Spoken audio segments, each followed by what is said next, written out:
Hello friends. तो आज हम नवंबर 2020 का जो साइंस एंड टेक है वो एक्सप्लेन करेंगे।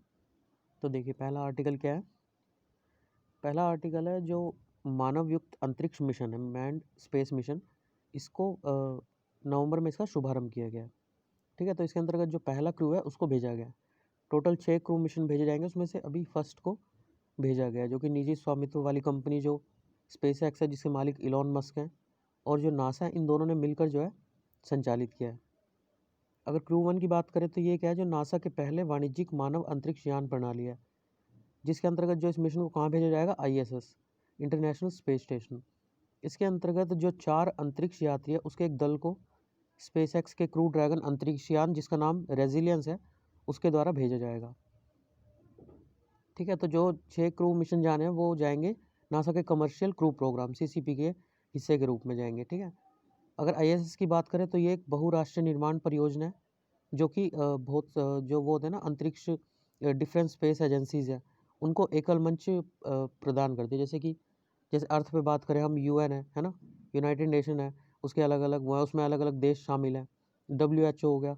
तो इसी टाइप पे जो अंतरिक्ष है वहाँ पे ISS है, जिसमें कि डिफरेंट देश जो है उनकी स्पेस एजेंसी सम्मिलित है। जैसे कि नासा जो संयुक्त राज्य अमेरिका है, रोसकोसमोस जो रशिया की है, यूरोपियन अंतरिक्ष एजेंसी, उसके अलावा जाक्सा है जैसे जो जापान एरोस्पेस एक्सप्लोरेशन एजेंसी है, कनाडाई स्पेस एजेंसी है, इन सब ने मिलकर क्या किया, ISS को बनाया है। ठीक है, ये करता क्या है ISS, जो पृथ्वी की परिक्रमा है उसको करता है, और जो मानव स्वास्थ्य पर दीर्घकालिक जो रिसर्च होंगे, अनुसंधान होंगे, उनसे संबंधित एक मंच प्रदान करता है। इसके अलावा अगर इसकी बात करें तो ये क्या करेगा, 2024 तक जो है ISS को परिचालन योग्य बनाएगा। मतलब वहाँ पे इंसान जाके और मतलब घूम के आ सकते हैं, पैसे जिसके पास होगा वो पैसे से जो स्पेस एक्स है प्राइवेट कंपनी, उसके थ्रू जा सकता है। मतलब उससे वाणिज्यिक लेवल पे उसे स्टार्ट किया जा रहा है। उसके अलावा अगर मानव युक्त अंतरिक्ष मिशन की बात करें तो ये क्या होता है, जो पृथ्वी के गुरुत्वाकर्षण है उससे परे अंतरिक्ष में मनुष्यों को भेजना होता है, जो कि 1967 में सबसे पहले जो व्यक्ति थे वो किन्होंने किया था, यूरी गैगरिन जो थे उन्होंने किया था। ठीक है, तो इसके तहत 3 देशों ने अभी तक मानव युक्त जो मिशन है वो भेज चुका है, चाइना, रशिया और US अमेरिका। इसरो है जो वो भी ऐसा करने जा रहा है गगनयान के थ्रू। जो इंडियन स्पेस रिसर्च ऑर्गेनाइजेशन है वो गगनयान लॉन्च करने की योजना बना रहा है। ठीक है, जिसके अंतर्गत 3 भारतीय अंतरिक्ष यात्रियों को पृथ्वी की जो निचली कक्षा है, जो पृथ्वी से 300 से 400 किलोमीटर ऊपर है, उसमें भेजने के लिए गगनयान को अभिकल्पित किया गया है। जिसके तहत जो है GSLV MK3 इसकी मदद से जो है इसे प्रक्षेपित किया जाएगा। ये है क्या, GSLV MK3 geosynchronous satellite launch vehicle, GSLV 3 Mark 3 MK3, या फिर इसे लॉन्च व्हीकल Mark 3 भी कहते हैं, LMM3। तो ये क्या होता है, एक 3 स्टेजेस का प्रोग्राम है, जिसको 3 स्टेजेस में अभी देखेंगे हम किसके भेजा जाता है जैसे। उसके अलावा मीडियम लिफ्ट लॉन्च व्हीकल है ये। ठीक है, जो कि डेवलप किया गया इसरो के द्वारा। इसके अलावा थोड़ा सा और आप जो है नीचे करके इसे पॉज करके पढ़ सकते हैं। और इसकी बात करें अगर, तो ये क्या है, जो इसरो है उसके द्वारा बनाया गया, कंट्री ऑफ ओरिजिन है इंडिया, और जो कॉस्ट पर लॉन्च है वो 367 करोड़ तक है। ठीक है, ये इसके हाइट, वेट, डायमीटर, मास, और इसकी स्टेजेस जो होती है वो 3 होती हैं। ठीक है, अभी पढ़ेंगे हम कौन सी स्टेजेस हैं। इसका मास देखिए, पेलोड मास, और वो देख लेना। ठीक है, तो इसके बारे में आगे देखते हैं। तो इसके अंतर्गत जो है इसको प्रक्षेपित किया जाएगा गगनयान को, GSLV MK3, जिसके अंदर जो यूज ऑर्बिट होगी वो होगी जियो सिंक्रोनस ट्रांसफर ऑर्बिट। मतलब ये एक इलिप्टिकल फॉर्म में जो है जहाँ पे हमें भेजना होता है ना, तो एक इलिप्टिकल फॉर्म में भेज देता है। ठीक है, आप सर्कुलर में जाएंगे तो ज़्यादा एरिया लगेगा, जैसे कि यहाँ से हमें यहाँ जाना है, तो ये क्या करेगा, इलिप्टिकल फॉर्म में उसे भेज देगा। ठीक है, जिसके लिए GTO का यूज़ किया जाता है। तो उसके तहत ये 4 टन के जो उपग्रह होंगे उसको प्रक्षेपित करने में ये सक्षम होगा। ये 3 स्टेजेस में होगा GSLV MK3। 3 स्टेज में, एक तो आपने सुना होगा क्रायोजेनिक ईंधन जो होता है, जिसमें लिक्विड ऑक्सीजन और लिक्विड वो होता है हाइड्रोजन होता है। ठीक है, इसे फ्यूल के रूप में इसी को यूज़ किया जाता है। और एक स्टेज होती है इसकी जो स्ट्रेटअप मोटर्स होती है, 2 ठोस मोटर होती हैं, एक होता है कोर द्रव बूस्टर चरण। ठीक है, ये 3 स्टेजेस होती है इसकी। उसके अलावा इसके जो विचार विमर्श के लिए एक गगनयान राष्ट्रीय सलाहकार परिषद भी बनाई जाएगी। इसके अंदर घटक कौन से होंगे जो इसके अंदर मतलब यूज़ होंगे व्हीकल के अंदर? एक तो जैसे GSLV Mk3 हमने पढ़ा ही अभी, ठीक है। Crew escape system, pad abort test, उसके अलावा जो space capsule recovery experiment, crew module atmospheric reentry experiment CARE 2014, पुनर्प्रयोज्य प्रक्षेपण यान प्रौद्योगिकी प्रदर्शक, ठीक है। ठीक है, ये सब इसके उसके घटक के रूप में यूज़ होंगे। अगर गगनयान का महत्व देखें तो सबसे पहले ये योगदान को बढ़ा देगा अंतरिक्ष में भारत के, है ना। उसके अलावा अंतरिक्ष कूटनीति होती है जो कि अंतर्राष्ट्रीय सहयोग में भी सुधार होगा इससे। उसके बाद भारतीय अंतरिक्ष की सुरक्षा के लिए भी जो है किए जा रहे प्रयास राष्ट्रीय सुरक्षा संबंधी महत्व को संदर्भित करेंगे, जिसके परिणाम स्वरूप क्या होगा, एक रणनीतिक क्षेत्र में जो है भारत आगे उभर के आगे आएगा, ठीक है। देखिए, अगर इसके जो उपोत्पाद होते हैं, स्पिन ऑफ प्रोडक्ट्स होते हैं, जो प्रौद्योगिकी होता है, मतलब ये होता है जैसे कि आप अगर मिशन जा रहा है तो उसके तहत जो जैसे दस्ताने बनाने होंगे ना, स्पेस सूट बनाना होगा, तो इस टाइप के जो भी काम होते हैं वो स्पिन ऑफ प्रौद्योगिकी में आता है। तो इसमें जो है वैज्ञानिक पेशे, वैज्ञानिक ज्ञान आदि की ओर प्रतिभाओं को आकर्षित करने में जो है मदद। इसके अलावा और क्या होगा, जो रोजगार सृजन है, मानव संसाधन और औद्योगिक क्षमताओं, इसके अंदर भी जो है सबको प्रोत्साहन मिलेगा, ठीक है। अगर इसके सामने चुनौतियों की बात करें तो सबसे पहले वित्तीय चुनौतियाँ, ठीक है। इसका जो संभावित जो अनुमान लगाया जा रहा है इसके परिचालन के लिए वो 12,000 करोड़ रुपए का लगाया जा रहा है, ठीक है। जबकि अगर उसकी बात करें सरकार के पास, इसरो के पास कितना पैसा है, 10,000 करोड़, ठीक है। तो उसके लिए जैसे हम प्राइवेट सेक्टर को जो है प्रोत्साहन दे सकते हैं इस मामले में। उसके अलावा टेक्निकल अगर चुनौती की बात करें, जटिल पुनः प्रवेश और रिकवरी तकनीक होगी, उस पे निपुणता को लेकर, मतलब जो गगनयान जाएगा तो वापस भी तो आएगा मानवयुक्त जो होगा, ठीक है। उसकी सुरक्षित वापसी को सुनिश्चित करना अत्यंत आवश्यक है। पृथ्वी के वायुमंडल में अगर जब प्रवेश करता है अंतरिक्ष यान, तो उसको बहुत अधिक जो है तापमान को सहन करना पड़ता है और एक सटीक गति और कोण पर सुनिश्चित करने की आवश्यकता होती है वापस आने के लिए, ठीक है। उसके अलावा क्रू एस्केप सिस्टम, जब कोई दोषपूर्ण जो प्रक्षेपण हो जाता है तो उस टाइम पे क्या होता है, जो क्रू होता है उसको एस्केप करना होता है, मतलब बच के निकलना होता है, ठीक है। तो उसके लिए भी जो है टेक्निकल मतलब प्रॉब्लम आ सकती है। तो अंतरिक्ष यात्रियों के लिए एक आपातकालीन बचाव तंत्र को प्रदान करना है। अंतरिक्ष यान में जो है पुनः प्रयोज्य वातावरण का विकास, मतलब वो जब यहाँ से जाएंगे तो क्या होंगे, वो सीमित भोजन, ऑक्सीजन, जल, कार्बन डाइऑक्साइड आदि की निरंतर आपूर्ति और मानव जो अपशिष्ट पदार्थ होते हैं उनके प्रबंधन, मैनेजमेंट जो उनका होगा, उसके लिए एक पुनः प्रयोजन वातावरण विकसित करना आवश्यक होता है। उसके अलावा भार वहन क्षमता से युक्त रॉकेट की जो है आवश्यकता होती है, जैसे कि अत्यधिक भार जो होता है ढोने में सक्षम रॉकेट चाहिए होता है। मतलब एक हमें जो है जैसे मान लीजिए हमारे पास 100 किलो हमने ले जाने का बनाया, पर हमें आकस्मिक भी कुछ लेके जाना पड़ सकता है, जैसे हमें खाना वगैरह या ऑक्सीजन वगैरह जो है ज़्यादा लेके जाने की ज़रूरत हो सकती है ना। तो उसके लिए हमें जो है अत्यधिक भार वहन क्षमता वाला रॉकेट चाहिए होगा, ठीक है। इससे जो मिशन की जो वो है कॉस्ट है उस वो सस्ती हो जाती है, ठीक है। और मिशन की संरचना जो है सरल बन जाती है उसकी वजह से। अंतरिक्ष यात्रियों को जो है प्रशिक्षण, मतलब उन्हें ट्रेनिंग भी तो देनी होगी, ज़ीरो ग्रेविटी में उन्हें रहना है ना। तो उसके अलावा जो सन की जो सनरेज होती है वो 10 गुना अधिक विकिरण जो होता है उन्हें सहन करना पड़ता है। तो इसके लिए 2012 से ही जो है इंडिया में प्रशिक्षण केंद्र बनाए जाने की बात चल रही थी, पर बनाया नहीं गया। तो इस गगनयान के लिए जो है रशिया में जो है प्रशिक्षित हो रहे हैं वो, ठीक है। उसके अलावा रास्ते में जो खगोलीय वस्तु जैसे खगोलीय पिंड वगैरह आएंगे ना, तो उनके लिए भी जो है एक सूचना और संचार की बड़ी चुनौती है भारत के लिए। आगे की राह क्या हो सकती है, जैसे निजी क्षेत्र को उत्थान करना, इससे मतलब एक तो जो पैसे की दिक्कत है वो कम हो जाएगी, है ना। जैसे वो 12,000 करोड़ का है पर इसरो के पास 10,000 करोड़ है, ठीक है। निजी क्षेत्र के साथ अपने सहयोग को इससे बढ़ावा देना चाहिए। इसके लिए अंतर्राष्ट्रीय सहयोग का विस्तार करना, जैसे रशिया, अमेरिका, फ्रांस, इन्होंने भी जो है गगनयान के लिए अंतरिक्ष यात्रियों के प्रशिक्षण सहायता प्रदान करने का प्रस्ताव रखा है। उसके अलावा जो प्रशासनिक बाधाएं होती है उसको दूर करना, जैसे क्रायोजेनिक इंजन के टाइम पे प्रशासनिक जो बाधा थी उसकी वजह से जो है वो 10 साल से अधिक उसे जो है टाइम लग गया, विलम्ब लग गया उसको प्राप्त करने के लिए, ठीक है। तो इससे इसके मामले में अनुसंधान और विकास, रिसर्च एंड डेवलपमेंट को जो है प्राथमिकता देनी चाहिए। उसके अलावा क्षमता निर्माण, जैसे कि 10th क्लास से ही जो है यूवी का प्रोग्राम ऐड किया गया था, है ना। इससे उनकी जो बेसिक अंडरस्टैंडिंग होती है स्पेस के लिए बच्चों की, वो इंक्रीज़ होती है, ठीक है। उसके अलावा जो है इसको सामाजिक, वैज्ञानिक और तकनीकी विकास की दिशा में सतत और निरंतर प्रगति जारी रखने पर भी बल दिया जाना चाहिए। ठीक है, उसके बाद है वीनस ऑर्बिटर मिशन या फिर शुक्रयान हमारा।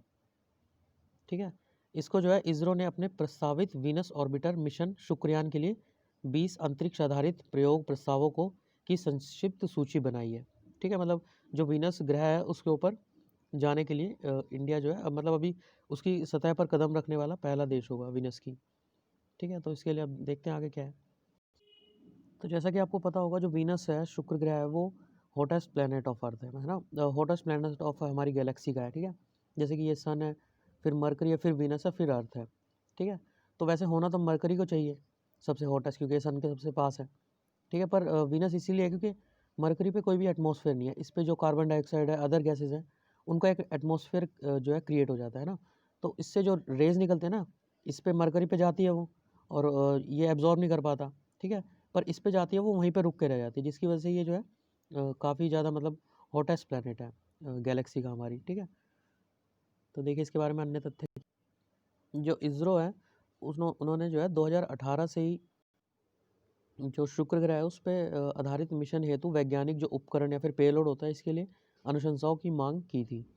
ठीक है, इसके लिए जो 20 प्रस्ताव पास किए हैं उसमें जो सहयोग मिला है वो रशिया, फ्रांस, स्वीडन और जर्मनी चारों की तरफ से मिला है इंडिया को। ठीक है, जिसमें कि फ्रांस का जो उपकरण है viral Venus infrared atmospheric gas linker, ये भी सम्मिलित है, और रोसकॉस्मोस जो है रशिया की, और फ्रांसीसी CNES या फिर लैटमोस एटमॉस्फेयर, इनका भी सहयोग जो है, ये रशिया की जो स्पेस एजेंसी है, फ्रांस की स्पेस एजेंसीज है, इनके साथ मिलकर सह विकसित किया जाएगा।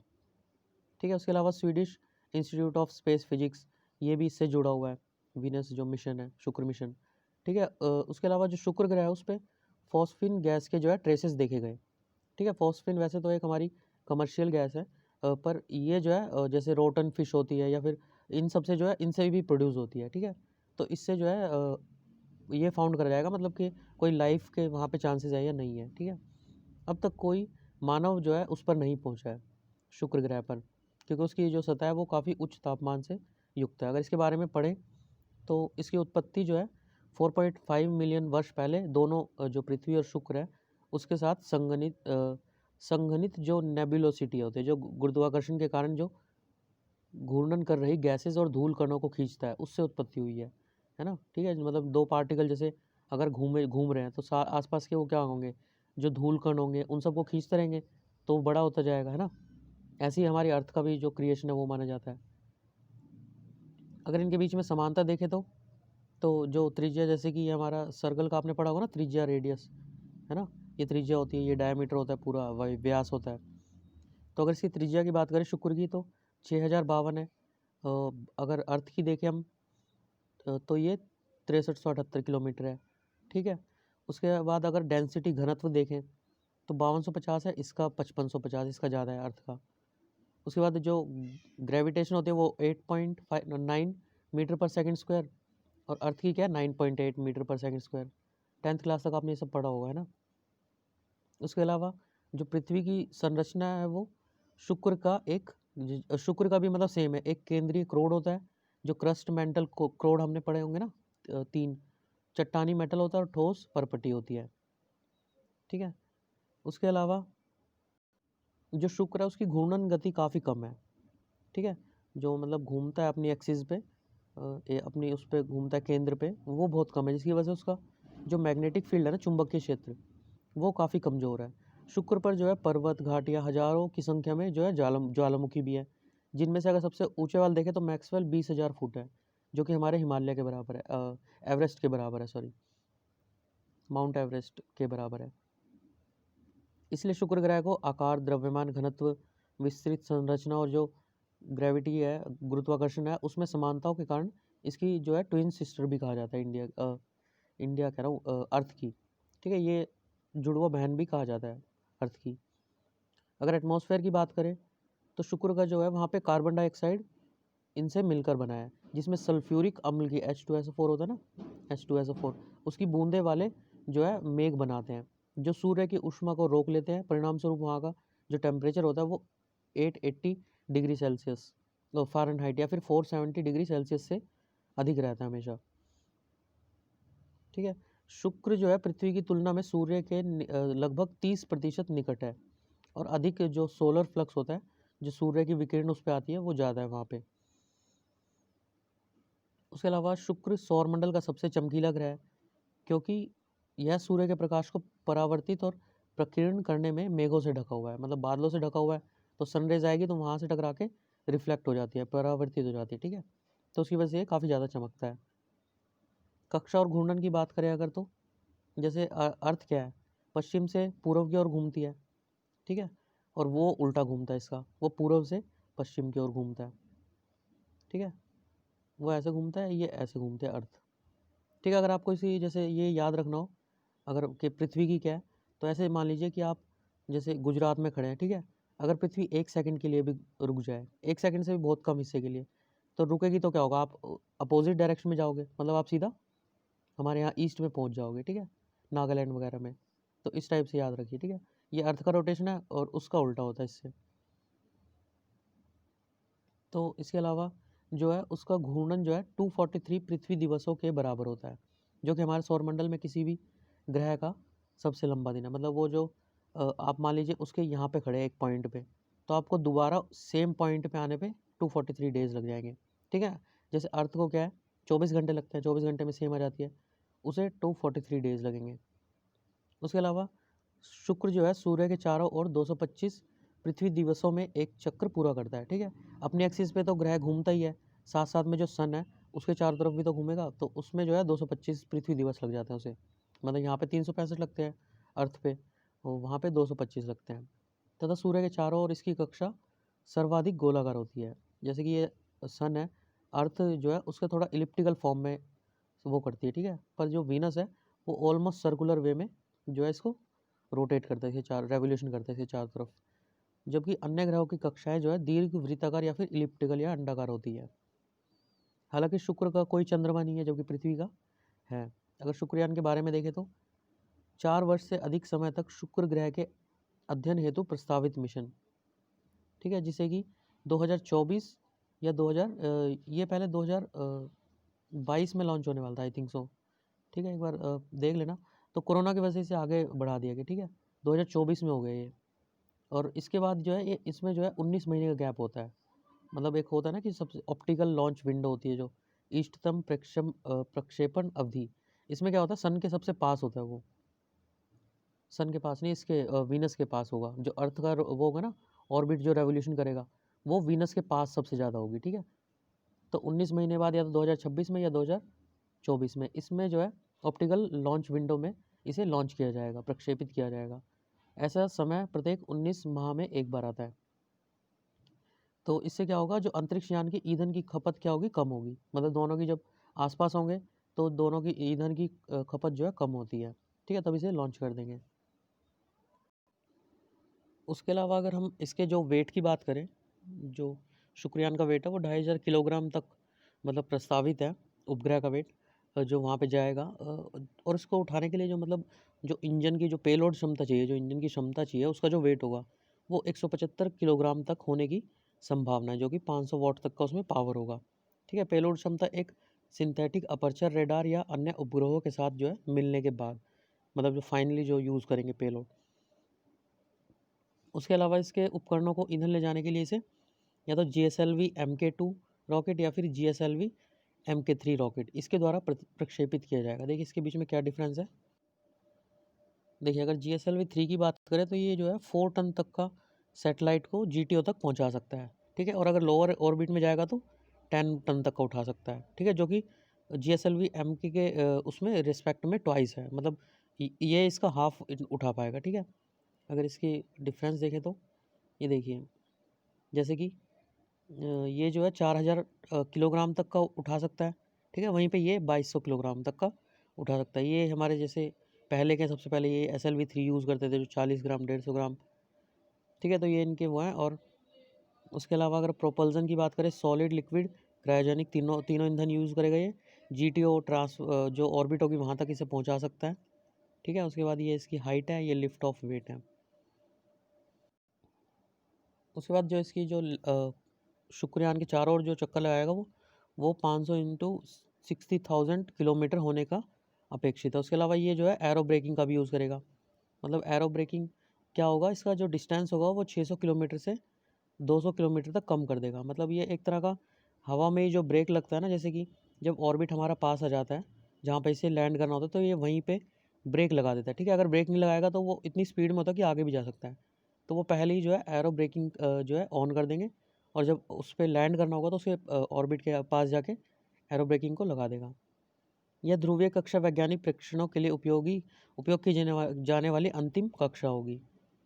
उसके बाद अगर वैज्ञानिक उद्देश्य की बात देखें इस मिशन से रिलेटेड, तो जो सतही प्रक्रिया होगी वहाँ पे शुक्र ग्रह पे, और उथली उप सतही होगी, उसके स्तर विज्ञान की जांच कर पाएंगे, स्ट्रेटिग्राफी। ठीक है, शुक्र ग्रह के आयन मंडल के जो सौर पवन होगी उसकी अंतरक्रिया का भी अध्ययन कर पाएंगे। इस ग्रह के वायुमंडल की रचना, इसकी क्या बनावट है, गतिशीलता, इसका अध्ययन भी कर पाएंगे। ठीक है, उसके अलावा जो उपकरण यूज़ करे जाएंगे वो कौन से होंगे। एक तो सतह की जांच करने के लिए सिंथेटिक अपर्चर रेडार। ठीक है, वो जो है मेघों से ढका हुआ एक वो है, ग्रह है, जो डायरेक्टली हम उसे देख नहीं सकते। ठीक है, तो उसकी सतह का जांच करने के लिए सिंथेटिक अपर्चर रेडार या फिर SAR। उसके अलावा जो सन की जो आवेशित कण होंगे उनका भी मेज़र करेंगे वहाँ पे। ठीक है, जिसके लिए यूज़ करेंगे विन्सियन न्यूट्रल्स एनालाइज़र। ठीक है, इससे पहले ये चंद्रमा 1 के साथ भी भेजा गया था। ठीक है, उसके अलावा ऑर्बिटर नियर इंफ्रारेड स्पेक्ट्रोमीटर अवरक्त पराबैंगनी और सब मिलीमीटर तरंगदैर्ध्य से ग्रह के वायुमंडल तथा जो फॉस्फीन है वह अन्य जीवित परमाणुओं की उपस्थिति के साथ साथ किसी भी सक्रिय जो एक्टिव वोल्केनो होगा उसकी जांच के लिए भेजा जाएगा। ठीक है, तो इसका नाम क्या है, ऑर्बिटर नियर इंफ्रारेड स्पेक्ट्रोमीटर। उसके अलावा जो है अन्वेषण, अंतरिक्ष का अन्वेषण, मतलब इसका निरीक्षण जो किया जाता है वो क्यों किया जाता है। तो सिंपल सा, जैसे मंगल पे हमें जल के साक्ष्य मिले थे, है ना, तो जीवन के जो संकेत होते हैं अलग अलग, उनकी छानबीन की जाएगी। उसके अलावा भू वैज्ञानिक विकास होगा। ठीक है, उसके अलावा जो ट्रांस लूनर अंतरिक्ष है, जो पृथ्वी चंद्रमा प्रणाली के चारों ओर का विशाल विस्तार है, उसके परिचालन में जो मंदाकिनीय ब्रह्मांडीय विकिरण है उस पर जो है रिसर्च होगा, अनुसंधान होगा उस पर।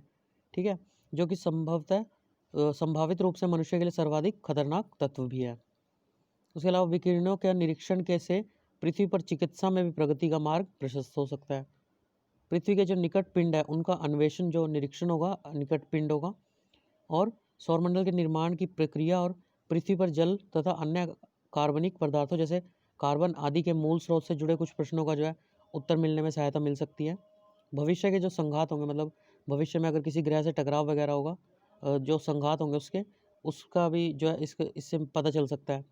उसके अलावा अंतरिक्ष से उपलब्ध मूल्यवान संसाधनों से संबंधित जो है जानकारी वो प्राप्त हो सकती है। उसके अलावा ये देखिए कुछ मिशन जो पहले भी इससे भेजे गए हैं या फिर भेजे जाएंगे आने वाले टाइम में। जैसे 2006 से 14 में जो यूरोपीय एजेंसी, अंतरिक्ष एजेंसी, उसके वीनस एक्सप्रेस भेजा गया था, है ना। नासा ने मैरिनर, सोवियत ने वेनेरा, 2015 में शुक्र की कक्षा में प्रवेश करने वाला जापान का अकात्सुकी अंतरिक्ष यान, नासा के मैगलन मिशन जो 1990 से 94 का अध्ययन किया, इससे 98% का सतह का मानचित्रण करने का रेडार का यूज़ किया गया। इन सभी मिशनों शुक्र का तापमान अंकित करने, घनत्व पता लगाने, शुक्र के ग्रहीय वायुमंडल की संरचना, गतिशीलता को समझने में सहायता की है। अगला टॉपिक क्या है, जो भूस्थानिक प्रौद्योगिकी है। ठीक है, जियोस्पाशियल टेक्नोलॉजी। इसके अंतर्गत जैसे कि हम GPS वगैरह यूज़ करते हैं ना, लोकेशन की पता करने के लिए, है ना, या किसी को सेंड करते हैं लोकेशन, तो इस टाइप के जो भी कार्य होते हैं वो इसमें आते हैं, भूस्थानिकी प्रौद्योगिकी। तो इसके अंतर्गत जो हाल ही में UNESCAP की जो मीटिंग हुई थी उसमें एक रिपोर्ट प्रकाशित हुई जिसका शीर्षक का नाम क्या था, जो एशिया और प्रशांत में संधारणीय जो सस्टेनेबल डेवलपमेंट है उसके लिए भूस्थानिक पद्धतियाँ 2020। ठीक है, UNESCAP ये है क्या, United nation economic and social commission for Asia and the Pacific. ठीक है, तो इसके अंदर ये क्या करता है, UNESCAP जो है जो देश होते हैं ना उनके बीच में सहयोग को बढ़ावा देता है, जो समावेशी और सस्टेनेबल जो डेवलपमेंट होता है, संधारणीय विकास, उसको सुनिश्चित करता है। ठीक है, तो ये UN के केंद्रीय क्षेत्रीय केंद्र के रूप में कार्य करता है। क्षेत्रीय केंद्र जैसे क्या होता है, जो रीजनल सेंटर होता है ना, जैसे कि मान लीजिए आप एग्ज़ाम देने जाते हैं किसी, उसमें आपको अगर अपने एडमिट कार्ड में नेम वगैरह चेंज कराना नहीं होता, तो उन सब जो जहाँ पे एग्ज़ाम देने होते हैं उन सब का एक रीजनल सेंटर होगा, मतलब यहाँ पे सब कुछ होता है। तो ऐसे ही ये भी एक तरह का वही है, मतलब इन सब का जो है मेन सेंटर यूएनई स्कैप होता है, ठीक है, रीजनल सेंटर। तो जिसके अंतर्गत जो यूएन है उसकी आर्थिक और सामाजिक जो परिषद है यूएन इकोसॉक, इसके अधिकार क्षेत्र के 5 क्षेत्रीय आयोगों में से ये एक है, ठीक है। तो यूएन इकोसॉक है क्या ये? इसके देखिए 5 जो है क्षेत्रीय आयोग होते हैं, जिनके कि नाम दिए गए हैं अफ्रीका, एशिया प्रशांत, पश्चिम एशिया, लैटिन अमेरिका और यूरोप, ठीक है। इनके अंतर्गत जो देश है वो दिए गए हैं। इसके अलावा इसके अंदर जो सदस्य राष्ट्र होते हैं वो कितने होते हैं टोटल? जो 54 होते हैं, ठीक है। 54 राष्ट्र होते हैं जिनका चुनाव 3 वर्षों में एवरी 3 ईयर पे इसका जो है चुनाव होता है। और परिषद की सीटें भौगोलिक क्षेत्र के आधार पर इसका चुनाव किया जाता है, जो जिसमें 14 अफ्रीकी सीटें होती हैं, 11 एशियाई राज्य, 6 सीटें पूर्वी यूरोपीय राज्य और 10 सीटें लैटिन अमेरिकी राज्य और कैरिबियन राज्य और 13 सीटें पश्चिम यूरोपीय व अन्य राज्यों के लिए आवंटित होती है, ठीक है। ठीक है, तो ये इसके क्षेत्रीय आयोग है और भारत भी इसका एक समूह है। इस रिपोर्ट के अगर प्रमुख निष्कर्ष की बात करें तो जैसे कि अब एशियाई और प्रशांत में जो वो आया था, कोविड आया था, तो उसके समक्ष जो चुनौतियाँ थी उनका उत्तर देने के लिए जो उत्तरोत्तर रूप में अंतरिक्ष प्रौद्योगिकी और भू स्थानिक जानकारी इसका लाभ जो है प्राप्त कर रहे हैं अभी, ठीक है।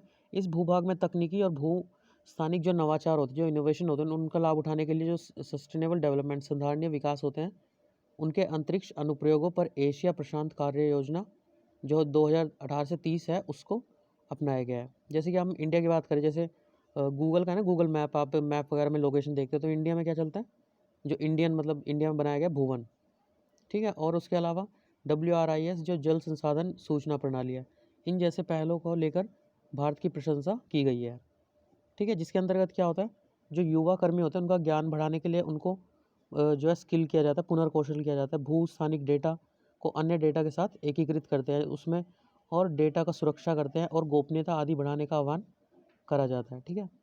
अगर भू स्थानिकी प्रौद्योगिकी के बारे में बात करें, जो आप यूज़ करते हैं ना, GPS हो गया, ग्लोबल पोजिशनिंग सिस्टम, RS होता है रिमोट सेंसिंग, उसके अलावा GSI होता है जियोग्राफिक इंफॉर्मेशन सिस्टम, ठीक है। तो ये सब भू स्थानिकी प्रौद्योगिकी में आते हैं। यह पृथ्वी के जो डेटा होता है उसका संदर्भित डेटा करने और उसका विश्लेषण, उसकी मॉडलिंग, सिमुलेशन, दृश्यीकरण के लिए इसका यूज़ किया जाता है, ठीक है। भूस्थानिकी प्रौद्योगिकी भविष्य में भारत के जो सूचना प्रबंधन होता है, ठीक है, इंफॉर्मेटिव जो मैनेजमेंट होगा उसका सर्वाधिक महत्वपूर्ण होगा और इस प्रौद्योगिकी के अनुप्रयोगों की महत्तर सामाजिक और राष्ट्रीय प्रासंगिकता हो सकती है, ठीक है।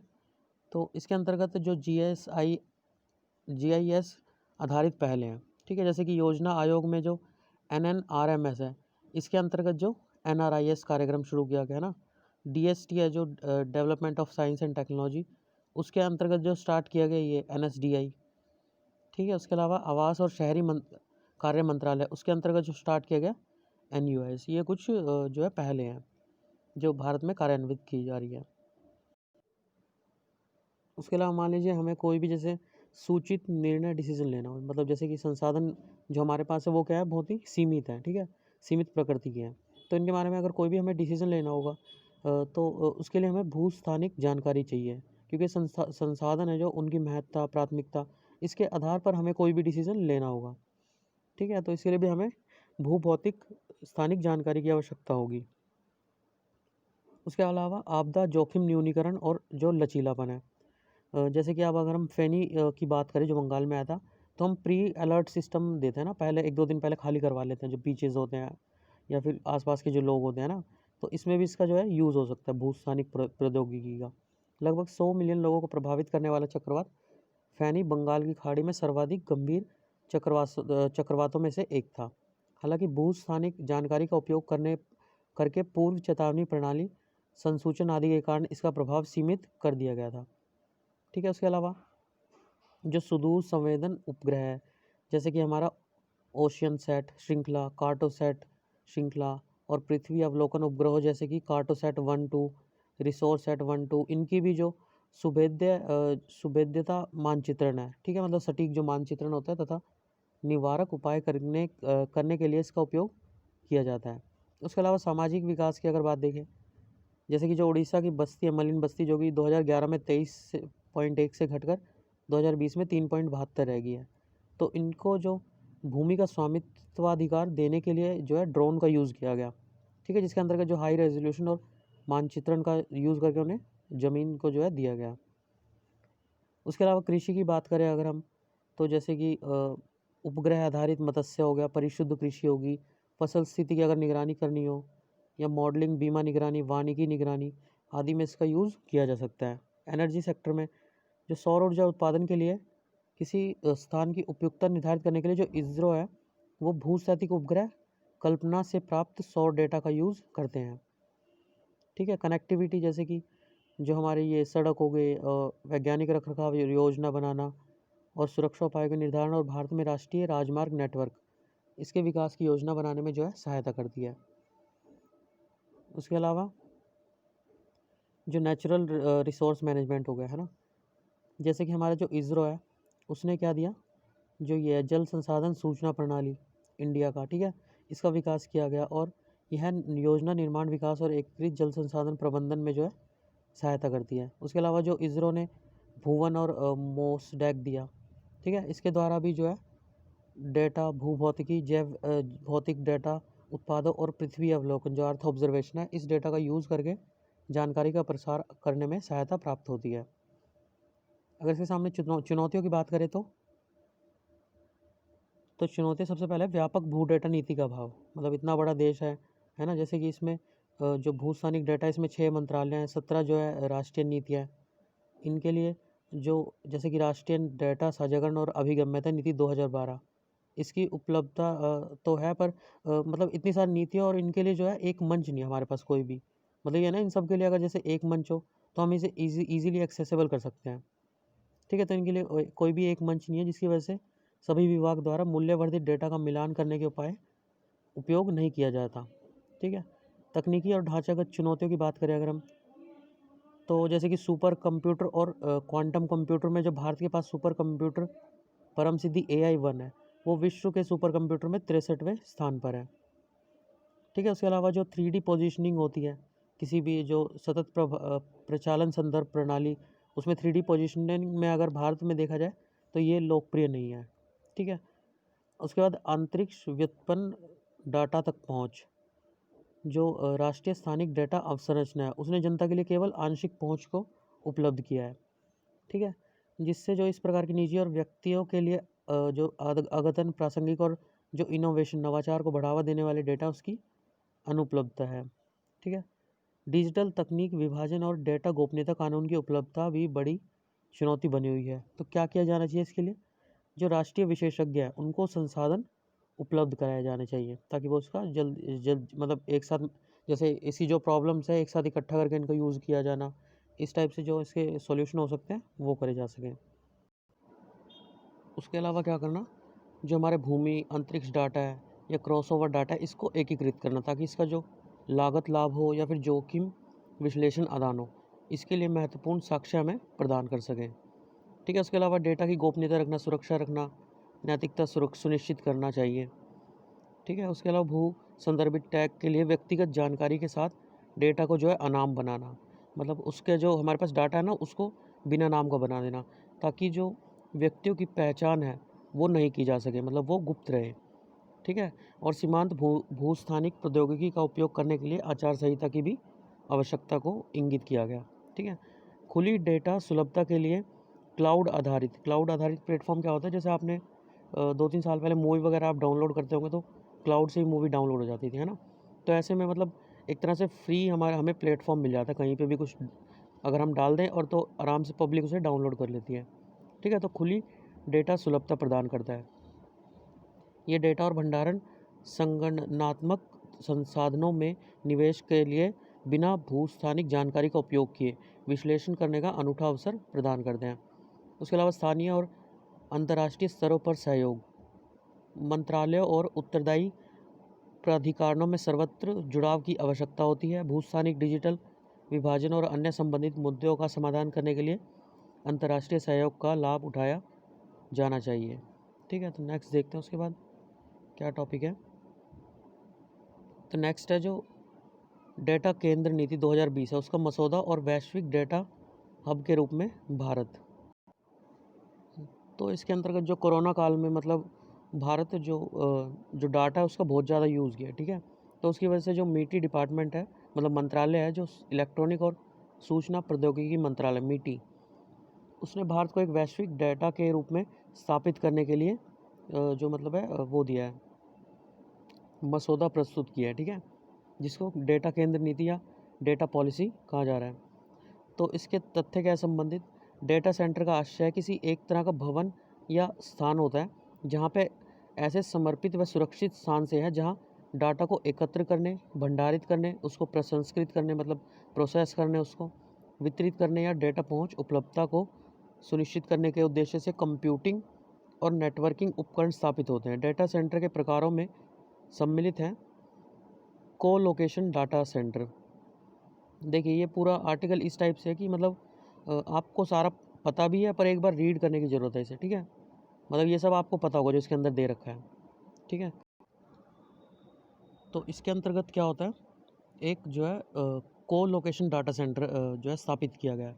मतलब इसमें क्या होता है, जो थर्ड पार्टी होती है, तृतीय पक्ष ग्राहक होता है, उसको सर्वर या अन्य नेटवर्क उपकरणों को स्थापित करने के लिए किराए पर रैक स्पेस उपलब्ध कराया जाता है। रैक स्पेस मतलब जहाँ पे डाटा को सेव किया जाता है। उसके अलावा एज डाटा सेंटर, इसके अंतर्गत जो अत्यधिक स्थानीयकृत डेटा भंडारण होता है वो सुविधाएं दी जाती है। अगर दूसरे शब्दों में देखें तो ग्राहक के प्रतिष्ठान के निकट ही, मतलब जहाँ पे हमारे वो कस्टमर होंगे उनके पास में ही एक जो है वो बनाया जाता है, रैक स्पेस टाइप में एरिया बना दिया जाता है, ठीक है। वहाँ पे उनके डाटा को सेव रखा जाता है। इन्हें किसी भवन में या संगठन की मशीनों के आंतरिक समूह या उसके बाहरी मशीनों के साथ स्थापित किया जाता है। यहाँ नेटवर्क आंतरिक नेटवर्क तक सुगम पहुँच उपलब्ध होता है, ठीक है। एज डाटा सेंटर में क्या होता है, सुगम पहुँच उपलब्ध करवाई जाती है। उसके अलावा भारत में डेटा सेंटर क्षेत्र का अगर इम्पोर्टेंस की बात करें, महत्व की, तो देश की बढ़ती मांग को पूरा करने हेतु, ठीक है, जैसे कि भारत में लगभग जो है 1.1 बिलियन मोबाइल उपयोग करता है, ठीक है। 661 ब्रॉडबैंड जो घर पे लगता है ना उसके उपयोग करता है। 367 मिलियन सोशल मीडिया उपयोग करता। 401 जो है स्मार्टफोन उपयोग करता। 564 जो है इंटरनेट उपयोग करता मौजूद है। इसके द्वारा 2020 में लगभग 2.3 जो मिलियन पेटाबाइट है। पेटाबाइट क्या होता है, जैसे 1 GB होता है ना, 1024 GB का 1 TB होता है, ठीक है। 1024 इतने GB का एक 1 TB होता है और 1024 TB का एक PB होता है, ठीक है, पीटाबाइट। तो इसके डेटा का उपयोग किया जाता है। तो इसके अंतर्गत जो सेवा के रूप में जो सॉफ्टवेयर है उसके क्षेत्र का आकार बढ़ाया जा रहा है, ठीक है। इसमें डेटा सेंटर का एक सुदृढ़ अनिवार्य हो गया है। उसके बाद डेटा संप्रभुता को बनाए रखना, मतलब जो घरेलू डेटा सेंटर्स हैं उनकी उपस्थिति, कंपनियों के भारत के भीतर भारतीय नागरिकों की महत्वपूर्ण जो व्यक्तिगत डेटा है, पर्सनल जो डाटा है और संवेदनशील व्यक्तिगत सूचनाएं उनके संग्रहण का अवसर प्रदान करेगी। उसके बाद है वृद्धि की अपार संभावना। 2024 तक भारत का जो डेटा सेंटर बाजार है वो $4 बिलियन तक पहुंच जाएगा। इस प्रकार यह क्षेत्र रोजगार सृजन, विदेशी निवेश को आकर्षित करने, देश की अर्थव्यवस्था की समृद्धि में योगदान देने की दिशा में महत्वपूर्ण भूमिका निभाने के लिए तैयार है। अन्य क्षेत्रों तक डिजिटल सेवाएं उपलब्ध कराने हेतु डेटा सेंटर सेवा प्रदाताओं की वृद्धि वस्तुतः भारत में उद्यमों के लिए डेटा प्रबंधन, साइबर सुरक्षा, बिग डेटा, डेटा एनालिटिक्स आदि सेवाओं की स्थापना करने हेतु एक सक्षमकारी परिवेश का निर्माण कर सकता है, ठीक है। उसके बाद है जो भारत में डेटा सेंटर के सृजन को बढ़ावा देने वाले कारक हैं, ठीक है। सबसे पहले डेटा खपत में तीव्र वृद्धि, जैसे कि 2017 में देखें तो 2.4 GB से बढ़कर 2022 में ये 14 GB होने की संभावना है, ठीक है। जैसे कि हम इन सब का यूज़ करते हैं, ई-कॉमर्स, डिजिटल जो OTT प्लेटफॉर्म है, नेटफ्लिक्स और अमेजन वगैरह, फिनटेक है, डिजिटल शिक्षा, ऑनलाइन जो शिक्षा सब ले रहे हैं, डिजिटल पहले। इसके बाद जैसे कि हम देखें अगर महाराष्ट्र, तेलंगाना और तमिलनाडु, इन्होंने डेटा सेंटर अगर कंपनी कोई भी स्थापित कर रहा है तो उनके स्टाम्प शुल्क में छूट दी, निवेश अवधि के दौरान विद्युत शुल्क में छूट दी, भवन शुल्क में छूट दी आदि को प्रोत्साहन किया जा रहा है, ठीक है, इन तीनों स्टेट के द्वारा। तो डिजिटल पहलों में ई गवर्नेंस अभियान, smart city, digital Bharat, digital स्वास्थ्य मिशन आदि जैसे सरकार की डिजिटलीकरण पहलों के परिणाम स्वरूप भारी मात्रा में डेटा जो संचरित और असंरचित, ठीक है, स्ट्रक्चर और अनस्ट्रक्चर दोनों के उत्पन्न होने की संभावना है, जिसके लिए स्टोरेज जो उसको स्टोर करेंगे, फिर प्रोसेस करेंगे और फिर सुरक्षा सुविधाओं में निवेश की आवश्यकता होगी। ठीक है, उसके बाद भावी रुझान। कोविड-19 की वजह से आपको पता है कि जो इंटरनेट जो IoT है इसमें काफ़ी ज़्यादा वृद्धि होगी। ठीक है, इंटरनेट ऑफ थिंग्स है। डिजिटलीकरण में हुई वृद्धि के कारण अतिरिक्त 5G, cloud based computing, artificial intelligence, big data analytics और IoT आधारित सेवाओं के उपभोग में स्टोरेज क्षमता आवश्यकता को बढ़ावा मिल सकता है। उसके बाद डेटा स्थानीयकरण से संबंधित मानदंड। मतलब डेटा स्थानीयकरण क्या होता है, किसी का जो पर्सनल डाटा होता है उसको कहीं पे सेव करना।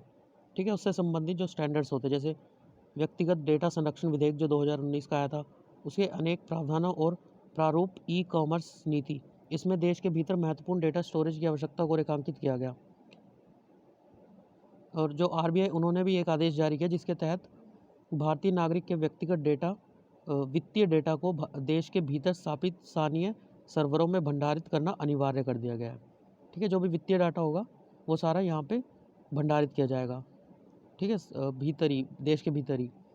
जो डेटा सेंटर्स की स्थापना संबंधी मुद्दे को प्रासंगिक बनाते हैं, इस प्रकार के डेटा स्थानीयकरण मानदंडों से भारत में डेटा सेंटर की स्थापना को बढ़ावा मिल सकता है। उसके अलावा अन्य कारक क्या है, तो अन्य कारकों में लघु एवं मध्यम उद्योग द्वारा प्रत्येक क्षेत्र में प्रौद्योगिकी का उच्च अंगीकरण, ई-कॉमर्स क्षेत्र में वृद्धि के साथ अनुकूल स्टार्टअप पारितंत्र और सूचना और जो IT डिपार्टमेंट है उसमें कुशल कार्यबल की उपलब्धता आदि से भी भारत में अधिक डेटा सेंटर की मांग को बढ़ावा मिलेगा। अब इसके सामने चुनौतियाँ क्या हैं, तो अस्थिर और महंगी विद्युत आपूर्ति। ठीक है, इसको लगाने के लिए जो डेटा सेंटर, तो निर्बाध, स्वच्छ और लागत प्रभावी विद्युत की अनुपलब्धता भारत में डेटा सेंटर क्षेत्र के लिए एक महत्वपूर्ण बाधा बनी हुई है। ठीक है, ये काफ़ी महंगा होता है जो विद्युत इसके लिए यूज़ होती है डाटा सेंटर को बनाने के लिए। तो इसमें विद्युत अनुपलब्धता से डेटा की बड़े पैमाने पर जो है हानि, व्यावसायिक व्यवधान, राजस्व हानि, अंतिम उपयोगकर्ता दक्षता में कमी आएगी। उसके बाद सतत इंटरनेट कनेक्टिविटी की आवश्यकता। जैसे कि भारत अभी जो है 43 Mbps इसकी औसत डाउनलोड गति के साथ 174वें देश से अब 74वें पे आ गया, जबकि वैश्विक औसत डाउनलोड स्पीड है 84.3 Mbps। डेटा सेंटर के लिए लो लेटेंसी जो निम्न विलंब होता है, उच्च बैंडविड्थ चाहिए डाउनलोड के लिए, सतत और सुरक्षित इंटरनेट कनेक्टिविटी की आवश्यकता होगी जो पूरे भारत में एक समान रूप से उपलब्ध नहीं है। ठीक है, उसके बाद विधिक मानकों की अनुपलब्धता। जैसे कि डेटा सेंटर के लिए जो स्थापना हेतु विशेषीकृत अवसंरचनात्मक मानदंड है, एन्क्रिप्शन मानदंड है आदि जो कि खामियों को रोकथाम हेतु आवश्यक है। कौशलता की कमी, मतलब लेबर है हमारे पास पर स्किल्ड लेबर नहीं है ना, तो इस क्षेत्र के लिए शीतलन, विद्युत सुरक्षा, नेटवर्क जैसे विशेष कौशल वाले क्षेत्रों में अत्यधिक कुशल पेशेवरों की आवश्यकता है जो भारत में सदैव आसानी से उपलब्ध नहीं हो पाते हैं। उसके बाद महंगी अचल संपत्ति है, जो डेटा सेंटर मुख्य के रूप में जैसे मुंबई, चेन्नई आदि मेट्रो शहरों में अगर आपको डेटा सेंटर बनाना है तो वहाँ पे जो ज़मीन है वो काफ़ी महंगी है ना, जहाँ वाणिज्यिक भूमि की कीमत अत्यधिक है। उसके बाद उच्च निवेश की आवश्यकता होती है। डेटा सेंटर की स्थापना के लिए अत्यधिक पूंजी की आवश्यकता होती है और उनका परिचालन व्यय अत्यधिक उच्च हो जाता है। भारतीय बैंकिंग क्षेत्र में समीक्षा जो NPA नॉन परफॉर्मिंग एसेट है और नकदी संकट है, उसके मतलब पैसे की कमी है, इस क्षेत्र के लिए आवश्यक वित्त संग्रहण प्रक्रिया को बाधित कर सकता है। उसके बाद जो है आयात निर्भरता। आयात निर्भरता क्या है, जो नवाचार की कमी और जो रिसर्च एंड डेवलपमेंट में कम निवेश है उसके कारण भारत में इस क्षेत्र के लिए IT और अन्य इलेक्ट्रॉनिक उपकरणों का आयात करना पड़ता है। अगर इसकी विशेषताओं की बात करें हम, जो हमने अभी जो मसौदा पास हुआ है 2020 का, तो सबसे पहले डाटा सेंटर क्षेत्र को अवसंरचना का दर्जा देने का प्रभाव। मतलब अवसंरचना में क्या होता है, जो ब्याज ऋण होता है वो कम होता है। ठीक है, इससे जो इनके क्षेत्र को बनाएंगे तो उसमें भी जो है ऋण कम मिलेगा मतलब उन्हें। ठीक है, इससे उन्हें फ़ायदा हो जाएगा। सरलीकृत मंजूरी, मतलब एकल खिड़की मंजूरी, मतलब सभी डिपार्टमेंट्स को एक ही डिपार्टमेंट के अंदर ले आना। ठीक है, मतलब जैसे आप अगर ड्राइविंग लाइसेंस बनवाने जाते हो ना, मैं आपको कह दूं कि आपको फॉर्म एक विंडो से मिलेगा और उसके बाद आपको भरना दूसरी विंडो पे, सबमिट तीसरी पे करना है ना, उसके बाद क्रॉस चेक वो मतलब जो उसका फॉर्म भरने के बाद मिलता है वो फोर्थ में मिलेगा। इसकी वजह मैं आपको इन चारों की जगह एक ही विंडो दे दूँ, आप जाए यहाँ पे भर के जमा करके और रसीद ले लें, है ना। तो ऐसे ही इसको भी एक एकल खिड़की मंजूरी इसका प्रावधान दिया जाए। डेटा सेंटर पार्कों की स्थापना, सड़क कनेक्टिविटी, जल की उपलब्धता आदि अवसंरचना के साथ राज्य इनके लिए विशिष्ट क्षेत्र का सीमांकन करने के लिए प्रोत्साहित होंगे। ठीक है, ये सब इनकी विशेषताएं हैं। डेटा सेंटर को आवश्यक सेवा का दर्जा, आवश्यक सेवा अनुरक्षण, तो इसके अंतर्गत जो आवश्यक सेवा अनुरक्षण अधिनियम 1968 है, इसके अंतर्गत डेटा सेंटर को आवश्यक सेवा घोषित किया जाएगा। ठीक है, मतलब ये ज़रूरी आपको प्रोवाइड करना ही होगा। इससे संकट के समय में भी सेवाओं की निर्बाध निरंतरता संभव हो सकेगी। उसके बाद निर्बाध, स्वच्छ और लागत प्रभावी विद्युत की उपलब्धता। ठीक है, इसके लिए जो विद्युत की गुणवत्ता सुनिश्चित करने के लिए डेटा सेंटर पार्कों को स्वयं की विद्युत उत्पादन इकाइयाँ स्थापित करने की सुविधा प्रदान की जाएगी। ठीक है, मतलब आप खुद ही जो है विद्युत उत्पादन कर सकते हैं अगर चाहे तो। डेटा सेंटर सेवा प्रदाताओं को सीधे उत्पादन कंपनियों से विद्युत खरीदने की अनुमति देने के लिए प्रभावी खुली पहुंच प्रणाली को सक्षम बनाया जाएगा। ठीक है, इसके बाद है राष्ट्रीय भवन संहिता के अंतर्गत डेटा सेंटर को एक अलग श्रेणी के रूप में मान्यता दी जाएगी। डेटा सेंटर आर्थिक क्षेत्र, ठीक है, डेटा सेंटर इकोनॉमिक जोन की स्थापना की जाएगी, जिसके अंतर्गत भारत ने जो नए प्रस्ताव के तहत कम से कम 4 जो DCEZ है इसको स्थापित किए जाएंगे। प्रस्तावित DCEZ मुख्यतः हाइपर स्केल डेटा केंद्र, क्लाउड सेवा प्रदाताओं, IT कंपनियों, अनुसंधान एवं विकास इकाइयों, अन्य सहयोगी उद्योगों के पारतंत्र के लिए सृजन में मदद करेगा। इसके बाद स्वदेशी प्रौद्योगिकी विकास, अनुसंधान और क्षमता निर्माण को बढ़ावा दिया जाएगा। ठीक है, संस्थागत तंत्र की स्थापना की जाएगी, जिसके अंतर्गत जो MeitY डिपार्टमेंट है, मंत्रालय है, उसके सचिव की अध्यक्षता में एक अंतर मंत्रालय अधिकार प्राप्त समिति का गठन होगा।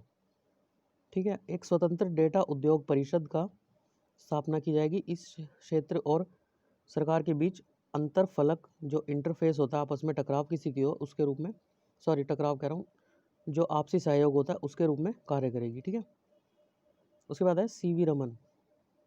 तो हाल ही में 21 नवंबर 2020 को जो है इनकी 50वीं पुण्यतिथि थी, जिसके रूप में से इनको श्रद्धांजलि अर्पित की गई। ठीक है, अगर उनके बारे में देखें थोड़ा बहुत, तो कलकत्ता में जो है उनका जन्म तमिलनाडु के तिरुचिरापल्ली इसमें हुआ था। उन्होंने कलकत्ता में भारतीय वित्त विभाग में एक सिविल सर्वेंट, ठीक है, फाइनेंस जो विभाग था उसमें एक सिविल सर्वेंट के रूप में कार्य किया। तो ये है, थोड़ा बहुत आपको बस मतलब पता होना चाहिए इनके बारे में, जो दे रखा थोड़ा बहुत पढ़ लीजिए ने क्या क्या रिसर्च की। जैसे कि इन्होंने जो है रमन प्रभाव की रिसर्च की 1992 में, 2020 में, 1922 में प्रकाश के आणविक परिवर्तन, जो मॉलिक्यूलर डिफ्रैक्शन ऑफ लाइट होता है, डिफ्रैक्शन होता है जैसे इंटरनल वो होता है ना, रिफ्लेक्शन होता है, वो क्या होता है, टकरा के रेज जो है वापस चली जाती है ना, ऐसे जिस एंगल पे आई, मान ली 45 के एंगल पे आई तो 45 पे वापस हो जाएगी। और डिफ्रैक्शन होता है मतलब जैसे ये रेज आई, जिस पॉइंट पे वो टकराती है ना उसी में वापस चली जाती है। ठीक है, मान लीजिए यहाँ पे टकरा के वो आई और वापस भी इसी पॉइंट पे आ जाती है। ठीक है, इन पर उन्होंने अपना लेख प्रकाशित किया था। इसके अंतर्गत जो फोटोन नामक कण होते हैं, तो ये देख लीजिएगा, ये 1926 में इंडियन जर्नल ऑफ फिजिक्स, 1933 में इंडियन एकेडमी ऑफ साइंसेज तथा 1948 में बेंगलोर में उन्हें रमन इंस्टीट्यूट ऑफ रिसर्च इसकी स्थापना की थी। ठीक है, इसके अलावा 1930 में भौतिक के जो फिजिक्स होता है उसके नोबेल पुरस्कार मिला, 1954 में भारत रत्न मिला। ठीक है, 28 फरवरी को राष्ट्रीय विज्ञान दिवस मनाया जाता है उनके खोज के उपलक्ष्य में। ठीक है, उसके बाद उनका जो है रमन प्रभाव या रमन इफेक्ट 1922 में, जो मॉलिक्यूलर डिफ्रैक्शन ऑफ लाइट है, इसमें क्या होता है, जो प्रकाश में मुख्य जो फोटोन नामक कण होते हैं, जो सनरेज होते हैं ना प्रकाश में, जिसकी ऊर्जा सीधे उस आवृत्ति के समानुपात होती है जिस आवृत्ति में वह गति करता है। ठीक है, मान लीजिए जैसे यहाँ पे मान लीजिए हवा है, ठीक है, इसमें अगर कोई पार्टिकल गति कर रहा है तो इसकी और जो हवा है इसकी आवृत्ति अगर सेम हो जाती है, ठीक है, तब ये होता है जो डिफ्रैक्शन होता है ना। जब ये फोटोन उच्च गति पर किसी माध्यम में अणुओं से टकराते हैं, उच्च गति में जब हवा के बीच में से जाएंगे तो परावर्तित होकर ये उन दिशा में प्रकीर्ण हो जाते हैं जिस कोण पर वे उस अणुओं से टकराते हैं। इसे ही रमन प्रभाव कहा गया। मतलब एक अणु मान लीजिए यहाँ से आया ऐसे और यहाँ पे टकराया, ठीक है, तो वो उसी दिशा में वापस चला जाएगा। प्रकाश सूर्य से सीधे हमारी आंखों में आने की बजाय पृथ्वी के वायुमंडल में गैसों के साथ अंतरक्रिया कर प्रकीर्ण हो जाता है। ठीक है। तो इसके अंतर्गत ही जो इन्होंने कहा था वो यही कहा था कि जैसे हमारा आसमान नीला क्यों दिखता है, क्योंकि वो जो हमारा जो यहाँ पे वाटर है ना, उसकी जो यहाँ पे सन रेज़ जो आती है ना, तो वो सेम वहाँ पे वापस चली जाती हैं, जिसकी वजह से वो ऊपर जाके नीला रंग बना देती है, ठीक है। इसके अलावा जो है रमन स्पेक्ट्रोस्कोपी, इसका मुख्य जो संरचनाओं की बनावट करना, सैंपल के क्रिस्टलोग्राफिक अभिविन्यास और रमन प्रभाव में रासायनिक आबंध के लिए कंपन की आवृत्ति में परिवर्तन को बेहतर ढंग से समझने के लिए किया जाता है, ठीक है। जहाँ गैर विनाशकारी सूक्ष्म रासायनिक विश्लेषण और इमेजिंग इसकी आवश्यकता हो, इन क्षेत्रों में भी इसका यूज़ किया जाता है। यह सरलता पूर्वक और शीघ्रता से महत्वपूर्ण सूचनाओं का प्रदान कर सकता है। इसका उपयोग किसी भी प्रकार के जो सैंपल हो उसकी रासायनिक बनावट और संरचना का त्वरित चरित्र चित्रण करने के लिए किया जा सकता है। रमन स्पेक्ट्रोस्कोपी का पेट्रो रासायनिक और फार्मास्यूटिकल जो उद्योग है उसमें जो दवाइयाँ वगैरह होती है उसके उद्योग में विनिर्माण प्रक्रियाओं की निगरानी करने के लिए भी यूज़ किया जाता है। इसके अतिरिक्त चिकित्सा के क्षेत्र में जो जीवित कोशिकाएं होती हैं, ऊतक होते हैं, और उनका जो रिसर्च करने के लिए, यहाँ तक कि कैंसर का पता लगाने के लिए भी इनका उपयोग किया जाता है, बिना नकारात्मक प्रभाव उत्पन्न किए। कोई नेगेटिव मतलब वो नहीं होता असर। महासागर द्वारा प्रकीर्ण, ठीक है। जो मैंने ऊपर बताया था ना भी, मतलब जो सनरेज होती है वो वापस टकरा के वापस चल जाती हैं, जिससे उसका आसमान का रंग जो है नीला दिखाई देता है। तो इसके लिए उन्होंने प्रिज्म, लघु ऑप्टिकल उपकरण और ऑप्टिकल युक्ति का उपयोग किया और पाया कि महासागरों द्वारा प्रकाश का प्रकीर्णन किया जाता है, ठीक है। इस अवलोकन की मदद से जो लॉर्ड रेले के मत था कि यहाँ रेले द्वारा कहा गया था कि समुद्र का रंग पूरी तरह से आकाश के रंग को प्रतिबिंबित छवि है, मतलब उन्होंने कहा था कि जो आकाश का नीला रंग है इसलिए समुद्र भी नीला दिखाई देता है, ठीक है। तो इसके विपरीत एक सिद्धांत को उन्होंने परिकल्पित किया था जो कि उनका सही भी था, ठीक है। तो यहाँ पे बस साइंस कंप्लीट होता है। इसके बाद जो है अभी सामाजिक वो रह रहा है, नेक्स्ट उसको वो करेंगे फिर नेक्स्ट लेक्चर में। ओके, अगर आपको पसंद आया वीडियो तो like the video and subscribe my channel. Okay, thank you for today.